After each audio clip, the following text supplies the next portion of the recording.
Welcome in to Knicks Mail.bag, presented by the Strickland and by all of you who support us on Patreon and nobody else at this particular moment.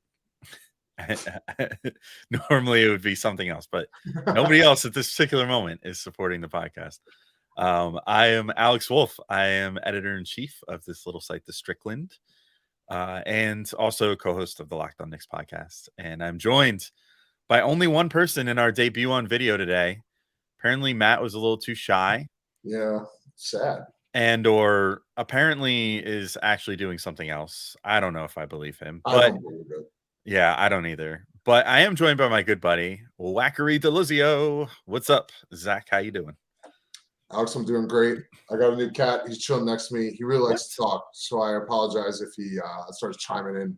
Wait, I didn't know you had a new cat. Yeah, I got a second cat because my first guy was a little lonely, and I felt really bad about it. So I got a new cat. He's very sweet, and at some point, I guarantee you, he will jump in front of this camera. So that's amazing. Yeah, so now cats definitely do get lonely because, like, my wife and I went from 2 cats to 1 cat last year because 1 cat we had to have put down. And then our other cat was like so sad all the time, not having a buddy. And we were like, we got like 2 months in and we were like, we have to get another cat. Yeah, he's so miserable, right? Like you could tell. Yeah. And now he's super happy. Now they love each other. So I'm sure your kitties are gonna be happy too. Exactly. Anyway, real quick, let me give the Patreon pitch and then we'll get into all these wonderful questions, including some stupid crap from Matt to open us up. So if you haven't already, be sure to check out the Strickland Patreon. You can check it out at patreon.com/Strickland or just go to the strict.land, click the Patreon option, and it'll take you there. But if you're not already, you could subscribe. $6 a month gets you into the Strickland Discord, which is like the best place to talk hoops on the planet, especially now that Twitter like barely works anymore. Stick it to Elon, support the Strickland. Why spend $8 on Blue when you could spend $6 on Strickland Discord? Is what I always say. But then you also get access to the Friday Pod Strickland in full and to the every other week Knicks Mail.bag in full, which is with Drew Steele and usually Dallas Amico. And then for $9 a month, you can get exclusive written works from Matthew Miranda and other writers from the site, as well as the Stricken Roll podcast with Schwinny Poo. And then there's other tiers beyond that gets you discounts on merch, which is pretty cool. If you want to do that, we just have some new merch that just dropped. So you could get some Quickland merch at a discount, spend like $1 zillion on it, but save like, I forget how much it is you save with like the $15 membership. I think it's 5% off, 10% off. So save yourself a little money on some cool new Strickland merch, all that good stuff. So also check out Strickland merch. Go to the strickland.bigcartel.com if you want to get some Strickland merch. Yeah, I'm excited for that Quickland shirt. It's coming. Yours was shipped. Yours was shipped. I saw it today. Oh yeah. We're gonna all be wearing them soon. I might have a sample of another Quickland product coming in as well that I had to see in person before I could greenlight it for the site too. So we'll see how that goes. Anyway, so yeah, everything is right on the strict.land as well if you haven't checked that out. So all right, let's get into our mailbag questions. We have some good ones today, but of course we have to start with some BS. This first one comes to us from whatever the heck this is, Warm Perm. I don't know who the hell this guy in our Discord is. Warm. That seems uncomfortable. Whamperm, Whampair, whatever. Also known as Matt Weiss, our usual co-host, who hates being called that, but he can't say shit because he's not here. So Matt wants to know, how jealous are you that I'm going to be at a bachelor party instead of recording a podcast with you losers? Zach, are you feeling the jealousy right now? No, I'm greatly enjoying being here with my main man, Alex. Focused, quick. We're moving quickly quickly. We're keeping it moving. We got a great show ahead of us. And you know what? We don't miss Matt. We miss Matt a little bit, but not as much as he's implying. And also, he's never going to listen to this anyway, so it's completely fine. Yeah, we don't miss him at all. And yeah. I was like, I forget where he said he was going, like the Outer Banks or something. I don't know where that is. North Carolina. I love how people say things like that. Like everyone's supposed to know where, like Outer Banks. That could be anywhere in the continent. I think it's one of the Carolinas. I could be wrong. But I was like, dude, I don't care. I'm going to Austin next week for a friend's bachelor party, and I'm gonna get to have Franklin's barbecue for the first time. So Matt can suck I've it, heard quite Austin is frankly. fantastic. I've never been. Austin is cool. I went last year because my friend moved down there. So like he needed a moving buddy. So because he had to drive down Wow. there. Oh my And god. so I drove down with him and like spent a couple days down there. It's a very cool city. I very much Wow. like it. Did you give me beer for that or what? Yeah, I got some beer. Yeah. He also paid for like all the food and like everything the whole time I Ooh, was down there. Cause I was like, that he's hooking it up. All right, that's a good friend right there. no, it was good. He hooked me up for helping him move. That was like the most he's ever asked me help him move, the 24-hour drive and all that good stuff. But Oh my yeah, god, we made it worth 24 it. hours, Jesus Christ. We stopped in Nashville on the way. I didn't love Nashville, not my favorite city in the world, I think but it's for bachelorette parties, and that's yeah, it. yeah. There's like bachelorette and bachelor parties there, and like Right. that's it, and That's lots of racists. Oh, fun combination. That's quite a combination. Yeah, you go into bars there sometimes, and sometimes they're owned by Kid Rock, and you didn't realize it until you get in there. Really? And then sometimes the band starts a "Let's Go Brandon" chant, and then you already have a drink in your hand that your friend bought for you, and you want to like punch everybody in the room. May or may not have happened to me, but yeah, not the best time. Wow, I can Yeah. see this affected you deeply. It did. I was like, bro, the second that they started a "Let's Go Brandon" chant, I literally turned to my friend. I was like, we got to get the fuck out of here. Like, I'm not sticking around for this. Anyway, all right. Next question comes from Jax365 and wants to know: is Marty a loser for going to a bachelor party over recording the podcast with his two wonderful co-hosts? That's a simple answer. That's a yes, right? Yeah, I mean, Jax. We know Jax is the man, so this really just makes a lot of sense. We don't have to answer. He's already Jax is coming to bat for us. Jax is giving us an opportunity to shit on Matt, which opportunity taken. Suck it, Matt. All right, but Jax has a different question, which is this one should be this will be more than a one-word answer. Zach, if you could take over Adam Silver's body and hand out the Dallas Mavericks' punishment for the worst tanking in history, what would the penalty be? I mean, obviously, the incredibly biased and impossibly unrealistic answer is that the pick becomes immediately unprotected. Yep. Because Adam Silver is a dictator and has the power to do this, I assume, at least in this scenario. And then, of course, rigs the lottery so that the Knicks get Wembanyama and the Mavs get to fuck themselves. Can you imagine? Can you imagine if that actually? Can, Alex. See, the beauty of it is I really can put my mind in that place, even though it will never happen. And it feels really good. Yeah. Yeah, that was my answer as well. Honestly, we were 100%. We didn't talk about this ahead of time, but that's 100% my answer as well. Remove the pick protections. That's the best way to be like, you guys are dirty tanking cheaters. Yeah. That we're trying to circumvent an arrangement that you made with another team. Right. And then yeah, exactly. And then Dallas Mavericks organization, direct quote. The direct quote. We don't want to give up our pick. Oh, our team stinks and our generational superstar's gonna leave us. Oh. Yeah. I mean, the only other option is that you do like what they did with Sterling with the Clippers and just like forcibly take control of the team and then trade Luka to the Knicks. That's well, of course. That could work as well. That's happening either way, by the way. I'm just saying. It's inevitable at this point. That Luka's coming to the Knicks. Yeah, I could definitely see it. Now. Unfortunately, it's probably going to take a couple more years, but the second that he's like, I want to trade, I bet you it's to the Knicks. That's where that picture's real, right? Of him in the Melo jersey? That's like a real thing, right? Yeah, him in the Melo jersey. His boy is already here. Yeah. I think that Melo jersey that child Luka was wearing is the same size as your Melo jersey. That was good. When you started, I was like, ooh, he's going to tie this in with my Melo jersey. Beautifully done.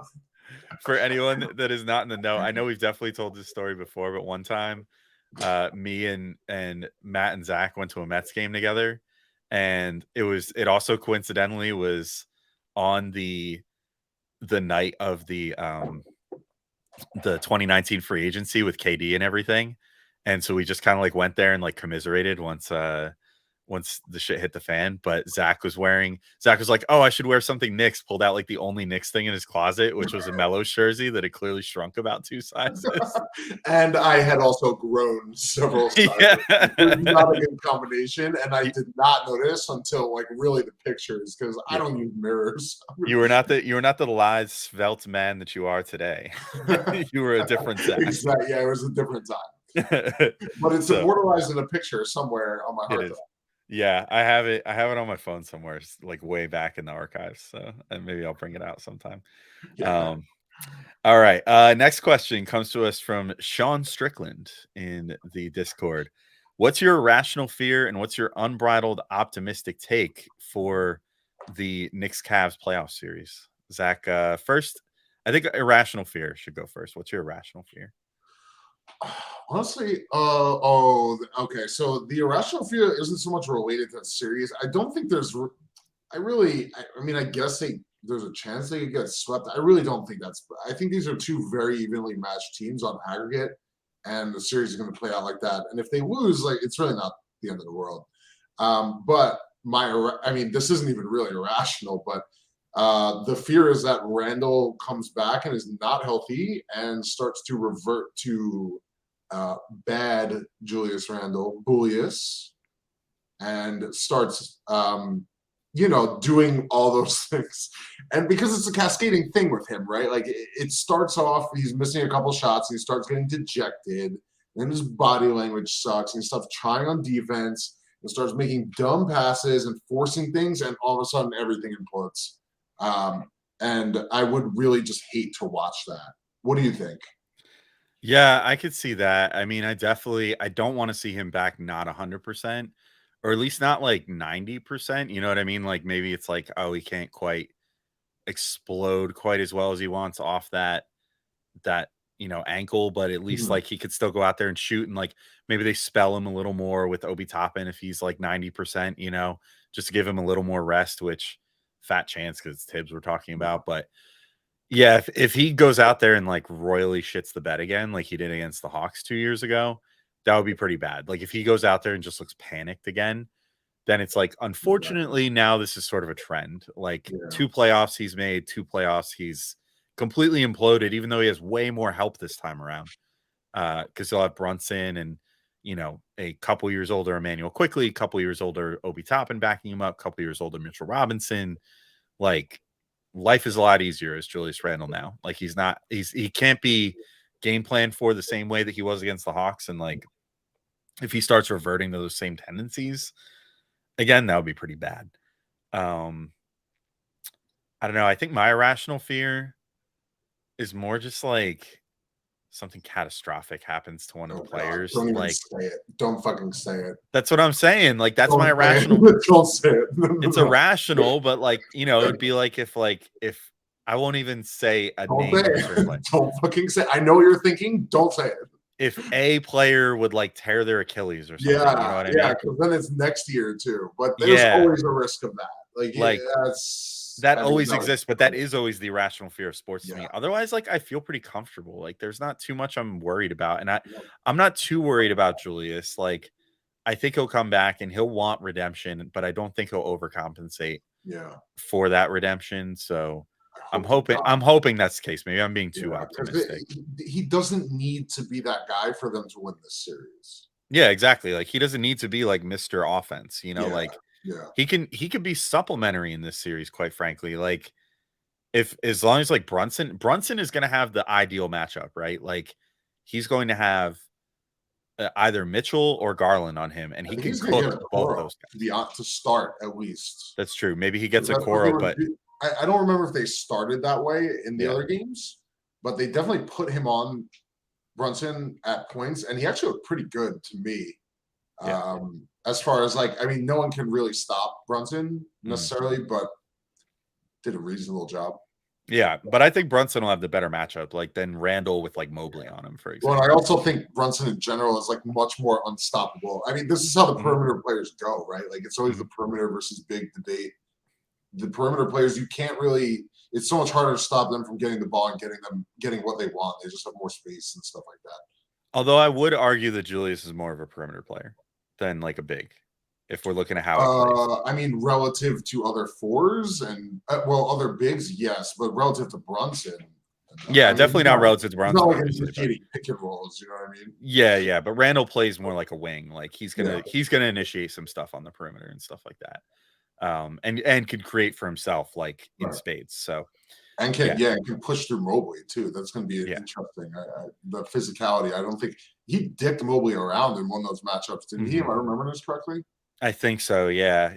I mean, he's really gonna need to like exploit his explosiveness against Yeah, Mobley. I feel like he's gonna need to just show like, no, Mobley is too slow footed to keep up with me, and that's gonna be that.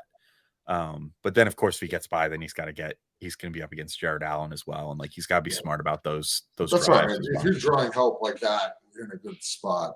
Yeah, because then you'll have Mitch in the dunker spot, Yeah, presumably. yeah. Then it gets So complicated. Force them into rotation, they're in trouble. yeah. Well, what's your so this flips it around. What's your unbridled optimistic take for the series? Unbridled. Yeah. Unbridled. I'm not gonna go so far as to I don't say. know if I ever have unbridled Yeah, optimism, to exactly. be I was like, honest. wait, what does that even? What does that mean in the context of the New York Knicks? I mean, that means it would just mean like being overwhelmingly confident in something with the Knicks, Yeah. which I feel like we're all programmed to never be. No, I'm not over. No, I would say probably Knicks in 5 would be my cocky take. If they take game 1, I think that would be big. I mean, the Cavs. Look, the Cavs are also like a young team. Donovan Mitchell is a stud.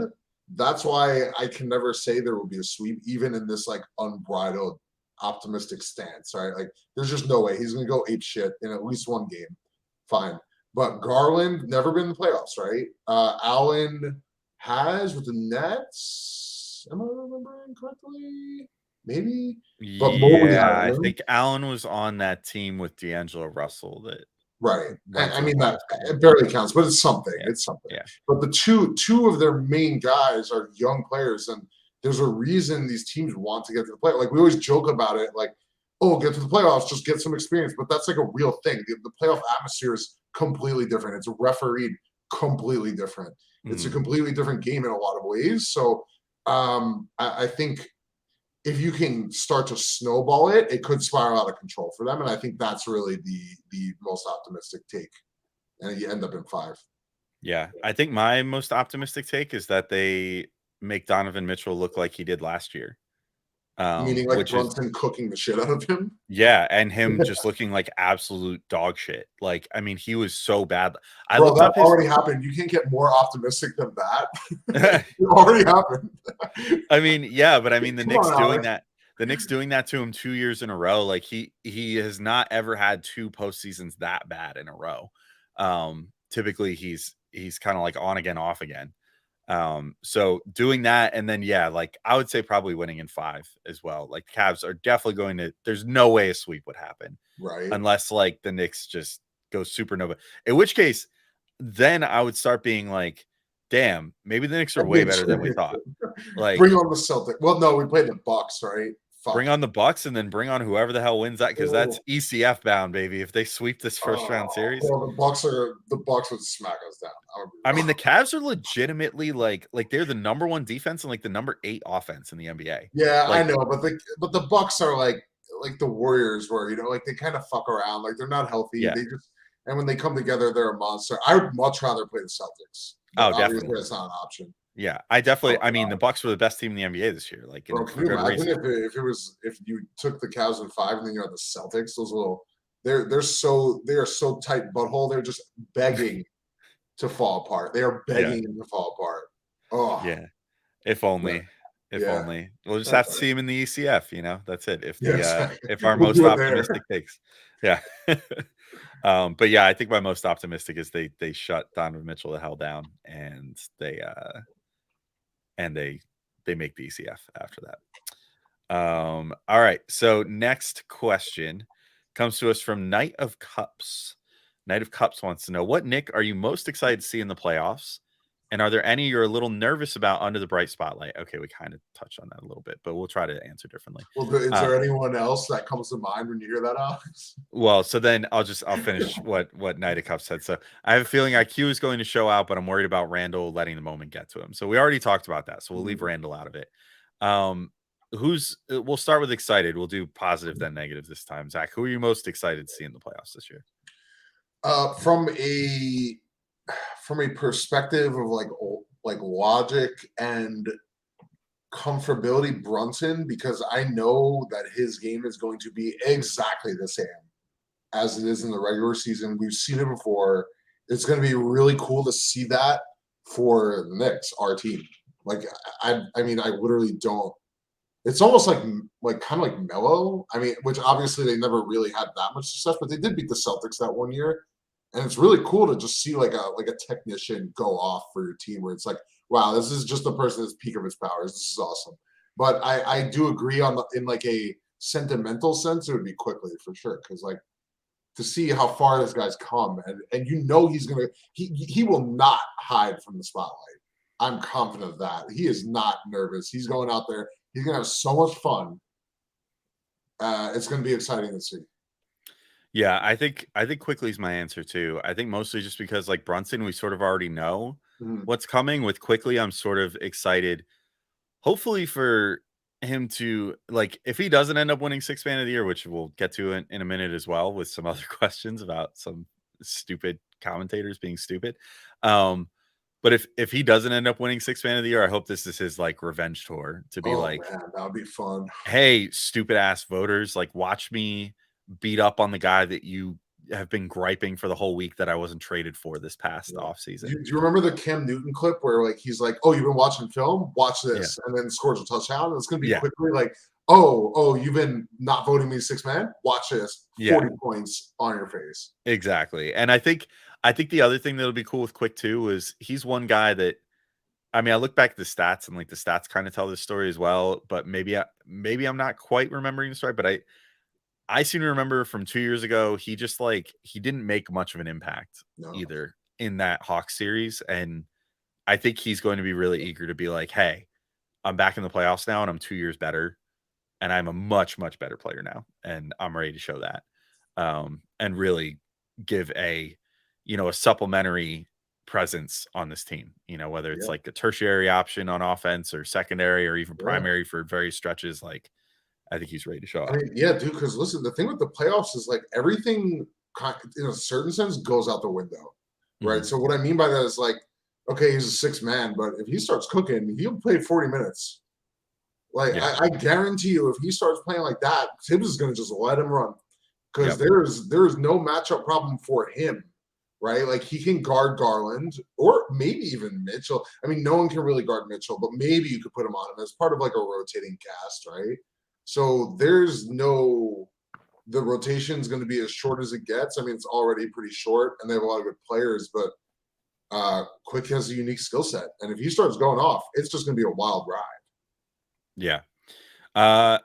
So as far as player, you're a little nervous. We already mentioned Randall. I'll bring up Barrett. Yeah. That's what I was hinting at. Yeah. I mean, I don't know who else it could be at this point. I mean, if he can't find his 3-point shot, that's kind of a problem. Yeah. Because I think he and Grimes are going to be relied on a lot to make open threes in this series, because like Randall and Brunson are going to get a lot of attention driving in, and obviously Mitch isn't gonna space the floor out there. So, that kind of falls onto Grimes and RJ, and they're most likely going to get a lot of spot up opportunities if they're throwing doubles at Julius or throwing doubles at Brunson. Like one of those two guys is going to end up open somehow in that like swing scenario around the perimeter, and they got to be able to hit them. Grimes, if this was like a month ago, I'd be like, I'm kind of worried about Grimes too, because he was wildly inconsistent for a bit there. But he seems to really be hitting like all of his shots right now. So I'm gonna hope the heater continues. But with RJ, I'm a little worried that the 3-point shot isn't going to come around. That might kind of screw them. Because the thing is, when you look at the matchups, like we said, like they're gonna put a Coro on Brunson. So the question is, where do you hide Mitchell and Garland? And one of those guys is going to be put on RJ, and it's going to be like bait. Like, is RJ going to? Are they going to start posting up RJ? I expect they actually will to start the series, because it's the type of thing where you kind of want to try it out. And like if RJ comes in dicking them around, maybe he comes out confident, and that can honestly make a pretty big difference to start something off like that. And also kills that matchup, right? Like, oh, you can't hide Garland on him. He's getting cooked every time. Where do you put him? Well, now he's on Grimes, but you bring Grimes into and screen for Brunson every single time, like so on and so forth. Either way, those two are he's going to have a weaker defender on him, maybe the weakest. Unclear. I would probably put Mitchell on him, but it doesn't really feel great because if he's the type of guy where you don't want him forcing it, and there's a chance he's like, oh, I can't believe you're guarding me with this guy. Like, I'm going to put him in the rim every time and just fucking throws the ball away 17 times, you know? Yeah. Yeah. I don't know. I'm just hoping the best for RJ. I'm hoping that he's able to kind of I hope I'm wrong. Turn it around and prove everything. Yeah. Prove everybody wrong, including us. Like, but he definitely, he worries me the most out of anybody on the team, I think. We got another question here from Knight of Cups. What would be the funniest place for Trae Young to end up? Obviously, if the Hawks end up blowing things up. I thought he meant like a physical location. Oh, no. Well, yes, but via trade, I think, is what he's getting at. Because wasn't there like some report about like Trae Young is starting to get restless or something, like with the Hawks already or whatever? For sure. So if he were to end up somewhere, what do you think would be the funniest place? The funniest. I don't know. Let's talk through this. I feel like Orlando, but that would actually be a good fit in a sense. So like, fuck that. I'm trying to send him to dog shit town. Yeah, I have a pretty heavy front runner, I think, which I think would be hilarious overall. Hit me. I think Dallas. Imagine. Oh my god. Ooh, that would also be a great narrative too. Yeah. Imagine he gets traded to Dallas and then eventually is the final straw for why Luka requests a trade out. That would be so funny. Well, the only problem is, you know what it would have to be? Wait, could you sign and trade Kyrie for him? Probably. Yeah. Okay, sign and trade Kyrie and the pick that they are now getting because we are not Adam Silver. Sign and trade Kyrie and pick 10 for Trae Young and see if Atlanta is willing to roll with that. Imagine? That would be so funny. Oh my! Like, there's no. Is there any other option that could be better than that? No, definitely not. And nothing would be funnier. It's just the type of thing the Cuban would talk himself into too. He'd be like, you know what the solution is to all of our problems? Less defense. Yeah, we just haven't gone enough offense. Yeah, like we just need a player that passes the ball slightly more than Kyrie Irving, but is worse on defense somehow. Right. Let's just do we that. Don't need that. We already established we don't need that. So we need more score. Yeah, just more scoring. If you just score like 180 points, then the other team couldn't possibly score 182. I mean, it's true. That's a fact. So have you ever heard about like, I've always wondered, I'm surprised that one of these teams hasn't come up again, but have you ever seen about like the early 90s Nuggets that had like, they literally just decided to like not play defense? And was that like the Alex English? Were they just putting up absurd numbers that are always in the record books, and it's like, the highest scoring games ever. It's like them. I don't know if it was still with Alex English there, if it was like just after his time, but either way, yeah, it might have been like the tail end of his career, but they literally were just like, we're going to only play offense and never defense. And like all of the highest regular season scores in NBA history belong to that team. Wow. And they were on the losing end of like 2/3 of them because they just didn't play any defense. So they had like regulation games getting in the like in the 160s. It was like an all-star game at that point. Right? Yeah, but they were still losing them. I'm like, this is insane. That's amazing. That's like the famous Vivek line. Rana, the Kings guy, not Vivek in our Discord, to be clear, about the 4-on-5, right? Where like he's like, oh, well, just try playing 4-on-5 and you get a guaranteed bucket if you're gonna stop, right? Like, I don't know, man. I don't know if that's gonna work. Yeah, I don't know. I mean, that Mavericks team would definitely. I feel like if they had Trae Young and Luka, they could compete for something. That would also be the most ref baiting bullshit Oh my God. in a Yeah. square mile that we've ever had in existence. Can you imagine the amount of just pure complaining that would Oh, come out of we that? did yeah. Well, Just I horrible. immediately meant that because we had Harden and Chris Paul on the same team like 5 years ago. So I think Trey Young and Luka would beat them yeah, well, easily. I do think Trey is the pinnacle of that in a lot Yeah. of ways. Like Harden, at least he was calculating about it. Not that Trey isn't, but it was all part of like it wasn't just like falling over. You know what I mean? Like he Yeah. would actually get fouled going to the Yeah. rim, not this like stop short Well, jump backwards. Ugh. Harden was also like physically impressive enough Yeah, to like sell the fact that he was as good of an offensive player as he is. Whereas Trey, it's literally just like you're literally just good at stopping and starting and complaining. Like yeah, that's it. good point. That's And it for the most having part. shitty hair. Yeah, and Don't having shitty hair that yeah. you should just shave off at this point. Seriously. Except your head is really tiny looking too, so that would also look terrible.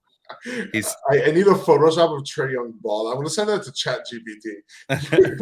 ChatGPT, I want an image of Trey Young with no hair. We'll see. Oh my God. Nightmare fuel. We'll see how ChatGPT can do. All right, let's move to our next question. This comes to us from Jax365. Actually, I'm gonna do this one first. Zach, you copied these questions in. This one definitely should have been in the first string of questions. Oh, I had no strategy to this. But anyway, so Jax asked and said to me, answer on the podcast, but would you blow off the Strickland or Quickland podcast to go to a bachelor party and eat barbecue? No. But if it was my week next week, yes. So yes. So yes. What you're saying is yes. My basically my answer to that is like if it means getting to do something that's going to bring me happiness, yes, I will skip a podcast from time to time. I love how the implication of that is that you get zero happiness. I get obviously I'm enjoying this. I enjoy this, but I'm not going to pass up like really good barbecue and getting drunk with my friends. Alex is eyeing the noose right over his computer screen this entire time. The podcast can wait. There's a noose over my computer screen. That would be weird. No, I mean, I agree. You should. Yeah. Skip it. And I'll be host. It's fine. Mental health and personal enjoyment are important. And sure. We at the Strickland believe that. True. Except for we just will also give shit to you for missing a podcast if you do, like Matt did. Correct. That's the humane way to do it. That's the humane way to do it. You know, it's like shame the person, but also respect that they're right. Well, you let them do it, but then give them shit for it. Exactly. Right? It's just balance. That's all. Perfect strategy. All right. Actual question from Jax365. What should Mr. Dolan do to the people who refuse to vote for Emmanuel Quickley as sixth man of the year? Gulag? I feel like this is an easy answer, Alex. What do you think? What's your easy answer? Murder. Oh, straight up. Yeah. I think I don't know. Is there some way that we can think of this where it could turn into like a Coliseum or like Hunger Games type deal? Where maybe the last person that survives they survive. That's it. No. The last person that survives, though, is required to fill out and submit a ballot with Emmanuel Quickley as number one. Okay.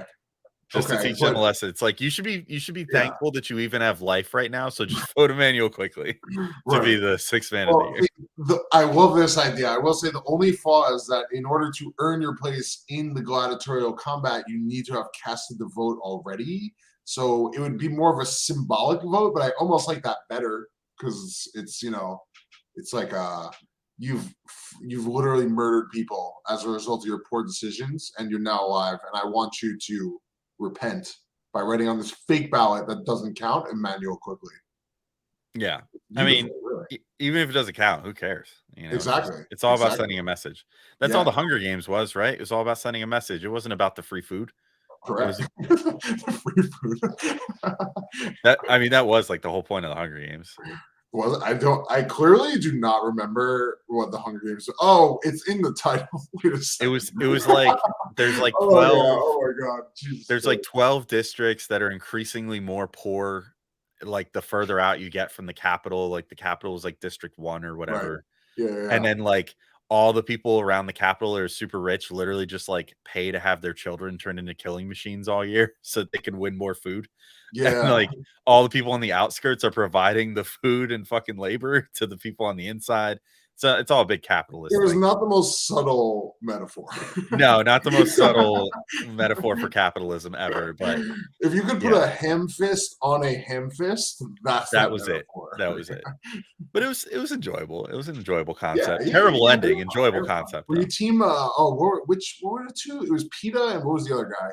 Not like pita Um, bread. It was PEETA. no, yeah, PETA and Katniss and fucking what was the other guy's name?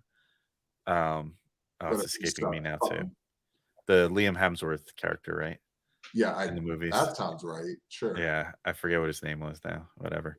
It's been a while. But anyway, yeah, Hunger Games. That's the answer. Just put all the writers in there. We've come full circle. Good job. Make them compete for the right to submit a fake ballot and just be appreciative of the fact that they're alive and get to vote for Emmanuel quickly. And then they'll always vote for him for the rest of forever.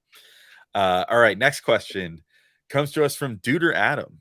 You get control of the NBA offseason 2K forced trade style. What trades would you make that you think makes sense? What maximum chaos trades would you make? Ooh, that's interesting. All right, what's a trade that you think makes sense that you would make this offseason? Makes sense. Oh man, I don't know because I really have not been following the league at large on a level that I usually do. I feel like maybe break and also it's really hard to say that right now before the playoffs are over, right? Because like Yeah. so much depends on how that goes. You can base some of it, I feel like, off of the disappointments that have already happened. Yeah. So in that regard, I would say the one like home run to me, I think, would be trade Damian Lillard somewhere. Oh yeah. Like Orlando. finally end that. Like Trade him finally to end that whole Orlando. How experience. fucking dope would that be? I mean, that could be pretty nasty, honestly. Like you trade like Cole Anthony, like A I bunch don't of know what. picks.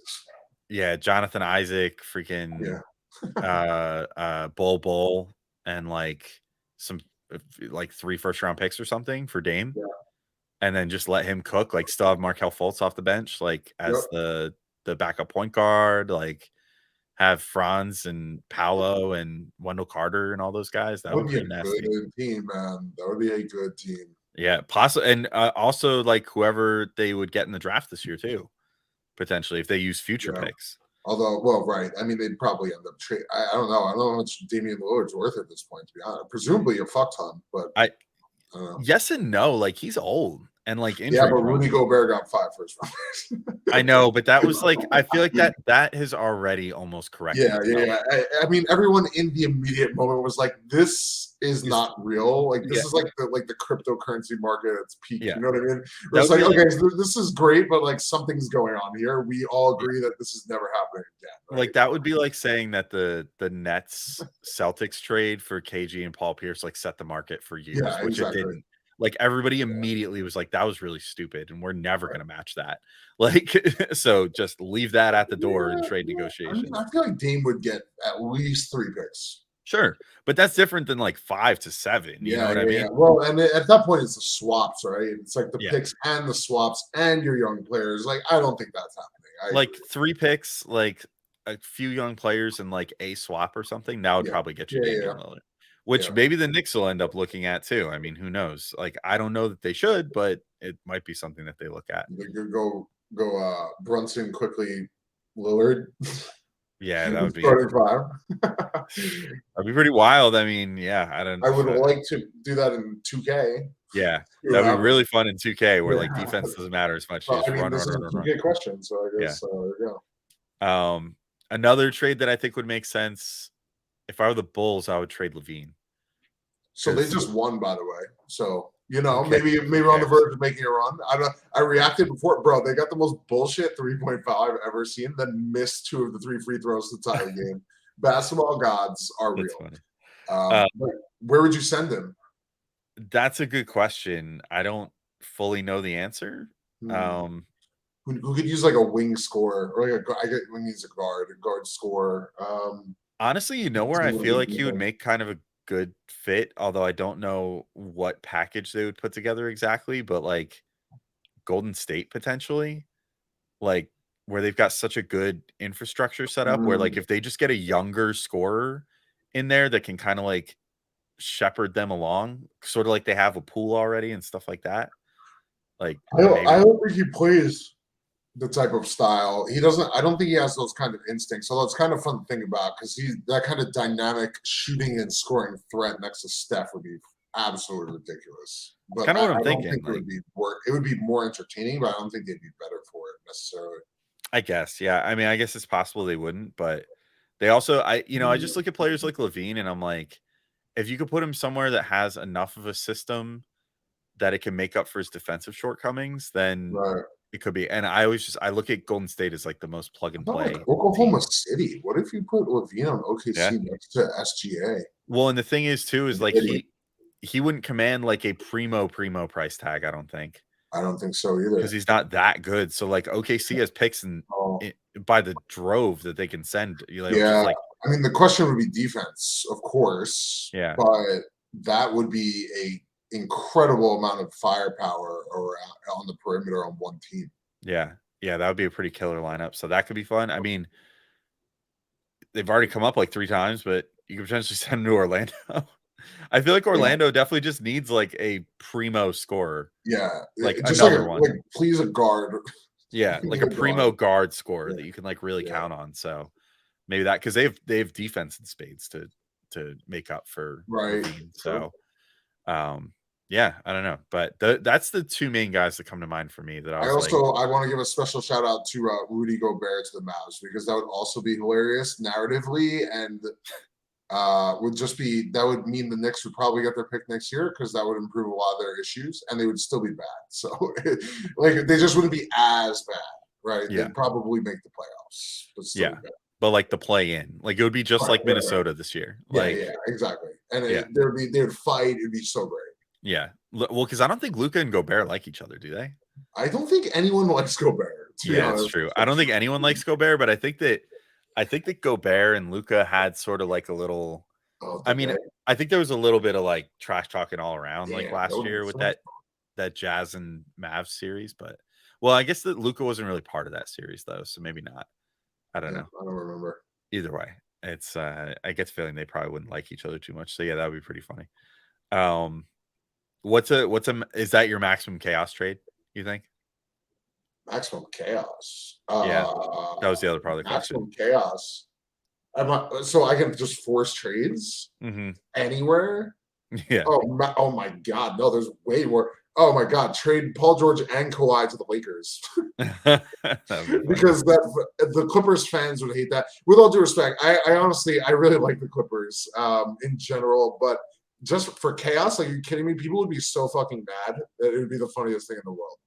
Maximum chaos. If I could just like make salaries match and make shit happen, I would just send everybody to the Knicks, obviously. Oh Like, yeah, I mean, I figured that goes without saying, but like, yeah. would that even be fun at that point? I mean, yeah, it would. If you could For force, 1 year. here's a good question though. If you could force, let's just say you're only allowed to make one trade, 2 team trade. So the Knicks and one other team, you can force one trade and you can only get one player. Or Oh, no, sorry, you could get multiple players, but the cap numbers have to work. oh, Who okay. who would you want to do to get on Ooh, the Knicks? ooh. So you'd want like ideally a younger player, Yeah. um, on a team with like multiple guys. So I'm kind immediately of coming to mind is yeah. SGA and Giddy. Oh yeah, that would be nice. That would be real nice. And that would be pretty Yeah, easy to make work salary wise. I have a right. similar thought where I would gut Toronto because they have some pretty Oh, decent like contract. Like you get Siakam, Scotty Barnes. Barnes, and like OG, and that's only like 50 million that you'd have to make up. So you Like you send what Fournier and Fournier, Rose, oh my God, I forgot he because exists. I think Rose still has a team option for next year you could pick up and Right, you send him just pick out. him up and send him. So you See could ya. do like Fournier, Rose, and like one other player would get Wait, that and done. didn't they also loosen the money matching criteria in the CBA? I don't think that applies immediately, but they're rolling it out. They're rolling certain things out, aren't they? Yeah. I think Surely. so. I don't know exactly. I I haven't don't know. looked at all those new rules in depth Yeah. yet, but I never will. I will at some point. But I will not. not today, not yet. No fucking way. I'll rely on Um, all you nerds to tell me. but yeah, I like Toronto's actually. Honestly, we've talked about them like 5 times. I'll probably gut the Magic. That's a pretty easy one. Go You could get do this. So Paolo. you could use Evan Fournier alone and take like 5 of their young players. How Like, fucking rude. yeah. Just be like, okay, we'll take Paolo, we'll take Bol, we'll take Franz, we'll Evan take back home. fucking Cole Anthony, and we'll take maybe Markel Fultz just for good measure and just take Yeah. all those guys. But not Jonathan Isaac. He can rot in Florida. Yeah, those are all good options. I don't know. Is there any Yep. other max chaos that you could think of? Maybe just Luka to the Knicks. I guess that's kind of boring. Yeah, I think people then, because like at some point at this trajectory, people are going to remember like the power the Knicks have, right? Like the power that they've been squandering for 20 years. Mhm. Which is like people want to win in New York and MSG, and if Luka came to the Knicks and shit would start sort of falling into place, I think people would start getting mad, and it'd be Yeah. so fucking funny. Yeah, it would be. I'm all about it. All right. Let's move to our next question though. Man, I feel like we get this question once a year, and every time we're like, guys, we just this is not the right question for us. But we'll attempt to answer it anyway. Knight of I'll have Cups to wants I'll do my best. Knight of Cups wants to know who's the Knicks Wu-Tang equivalents and why is Tibbs old dirty bastard? Yeah, Tibbs is definitely an old dirty bastard. It So makes that's sense. Yeah, it's right there there in you the go. name. Right there in the name. With no context, I mean, I'm so bad at this. I don't know. I guess it was like a 90s, early 2000s thing, like just like before we would have been into such a thing, Zach. Like, because we're both 10 in 2000, right? We're the same age. Or were you 9 I'm at that time? 91. Oh, you're 91. Okay. Either way, we were like 9, 10 years old, like around 2000, which, was like kind of like the heyday of Wu-Tang or like during the 90s. So like we weren't really up on like their personalities and shit. No. I enjoy Wu-Tang music some, but everybody's always like, "Oh, which one's your favorite?" Like of the Wu-Tang. I'm like, I Yeah, don't fucking care. yeah. I Like, don't know anything, man. I think my favorite is probably Ghostface Killer, to be honest. Like, Just that's the because one. of his, but you're talking because of his music, right? Yeah, like Right. I like a lot of like Ghostface Killer's like solo Solo songs. stuff. Yeah, and I like his verses on Wu-Tang songs. So Yeah. Right. I'll go Right. with Ghostface, so I'm gonna give IQ Ghostface because he's my favorite, and IQ's probably like my favorite dude on the team right now. Mm. I made Julius and Brunson the RZA and the Jizza because why not? Take your pick as to who's who. RJ could be Method Man because sure, why not? Master I'm Killer. I'm mad about that Are you actually? one. I mean, not real. I'm giving you shit. Okay. I don't know who RJ is. I mean, I like Method Man. I like RJ too. I So guess whichever one of them is like overrated by people who like 20 points per game. yeah. You I know, mean, I I don't don't know know. what Wu-Tang member that Method represents Man had like a sitcom at one point, so that's sort of like a a sellout sitcom. move. He had a fucking movie. How high? Yeah, he had a movie and a Terrible movie. sitcom and all kinds of shit. So, He had a um, sitcom, really? yeah, it was like Method and Red. It was like him and Redman. Meth and Redman had a sitcom. Yeah, yeah, Bro, their agent was doing work, putting up it triple doubles. definitely. It Yeah, was that's yeah. crazy. So yeah, Oh my god. Master Killer Mitch. Is that a good one? I don't know. I didn't even The- know that was a member of Wu-Tang.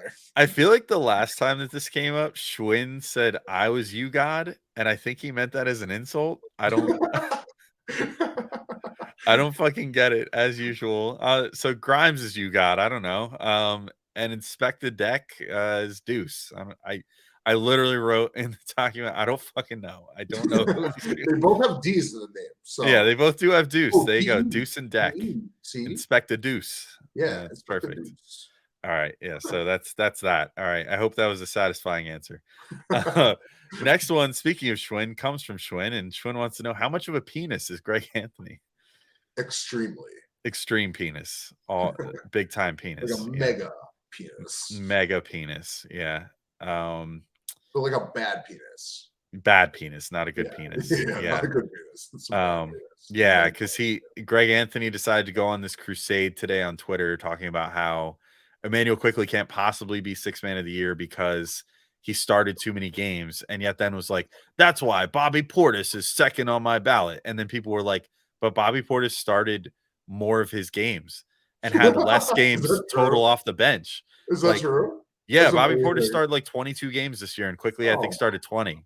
Oh my god! And people, dude. but then, yeah, because people are just making up shit on the fly to try to discredit a Knick player because they don't want to give a Knick player an award. Here, guys? Yeah.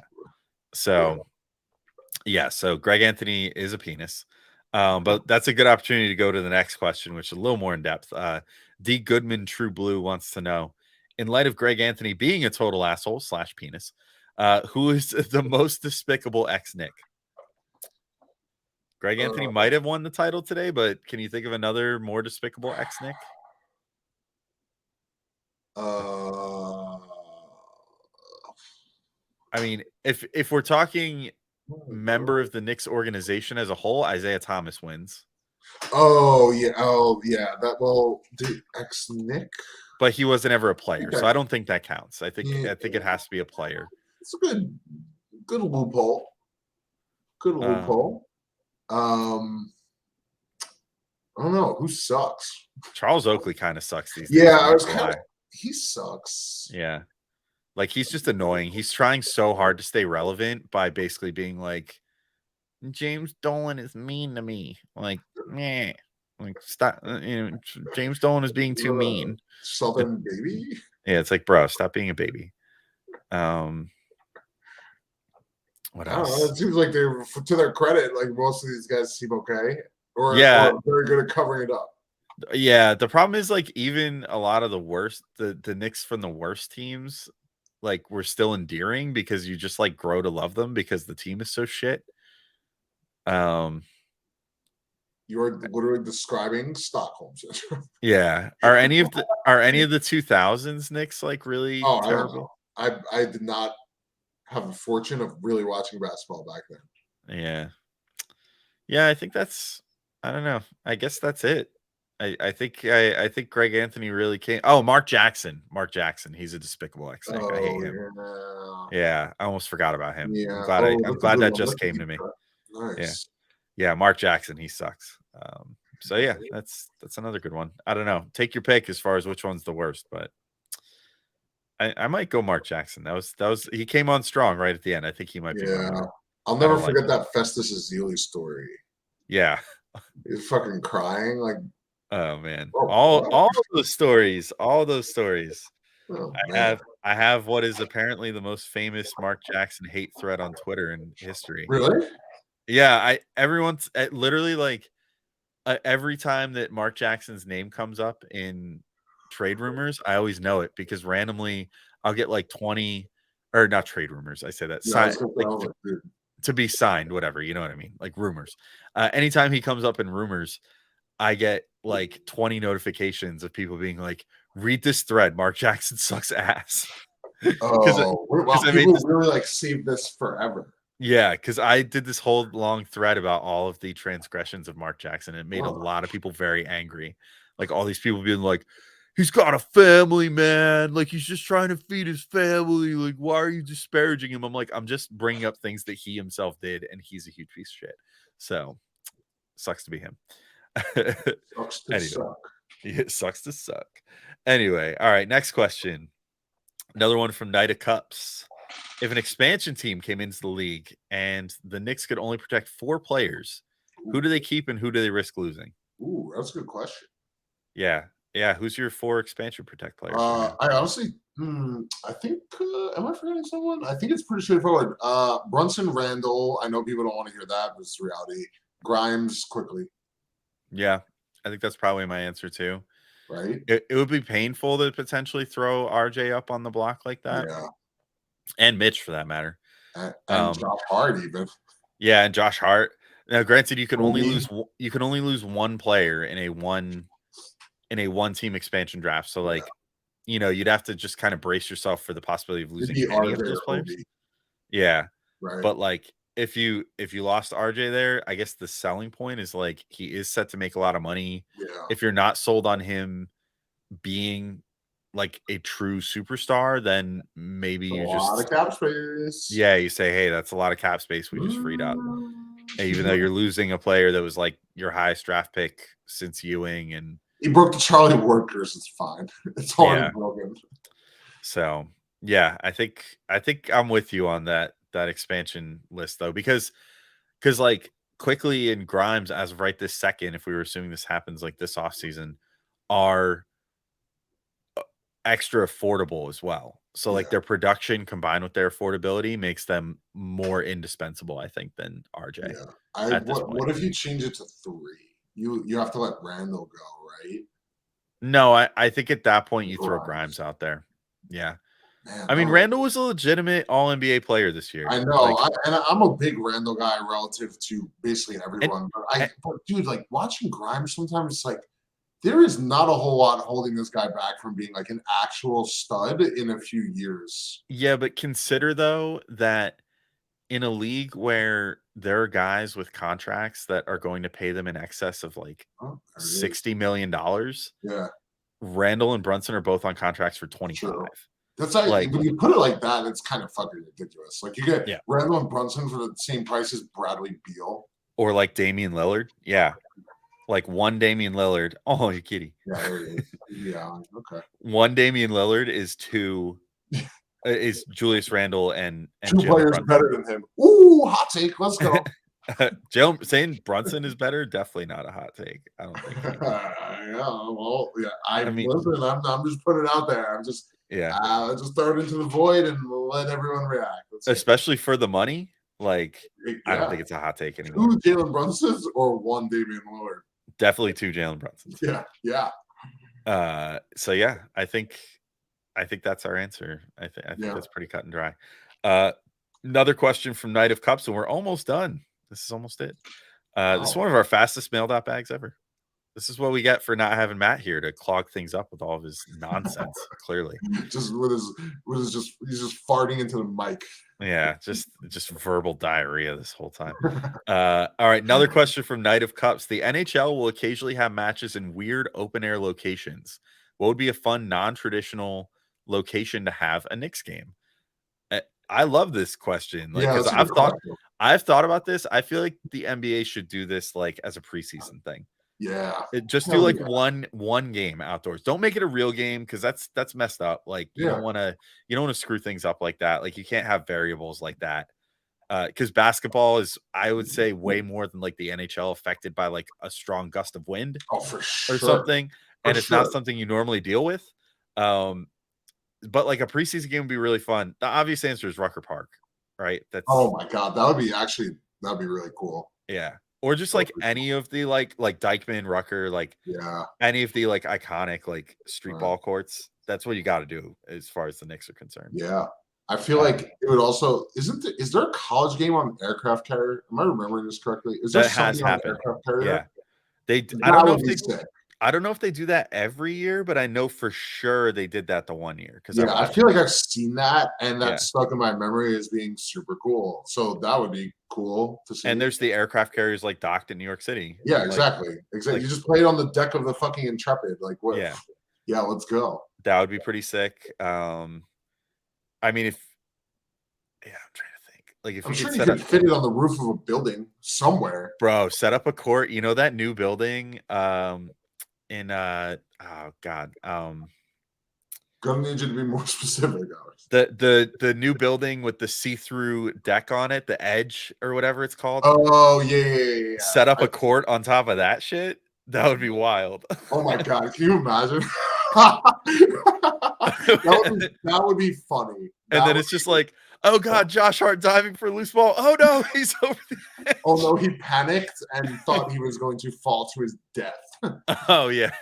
No, I mean like they're not looking through the floor, like literally it's just the edge of the building. It's just like, talking about sending NBA players to their death. Is that what you're saying? You're saying literally not a see-through floor where they think they're going to die. No, that's the funny part. The funny part is them Diving for a loose ball and going off the edge of a skyscraper. Yes. Okay, I just wanted to clarify. Make With sure this- we're on the same page. Look, it's dark comedy, all right? It's the end of the show, so this is what we do. Which Knick would you most like to jump on? No, I'm kidding. Everyone knows the answer is Trevor Keels. Anyway. Oh no! Sorry, I'm kidding. It's just a joke. I'm sorry, Trevor. I No, didn't do anything wrong. You're the first guy on the end of the bench I can think. I don't even know who the other like human victory cigars are.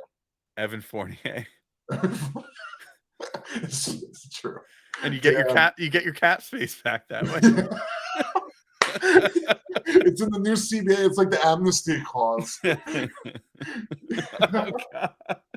If your player falls off the edge of the Edge building, you get all the cap money back. Get all your cap space back.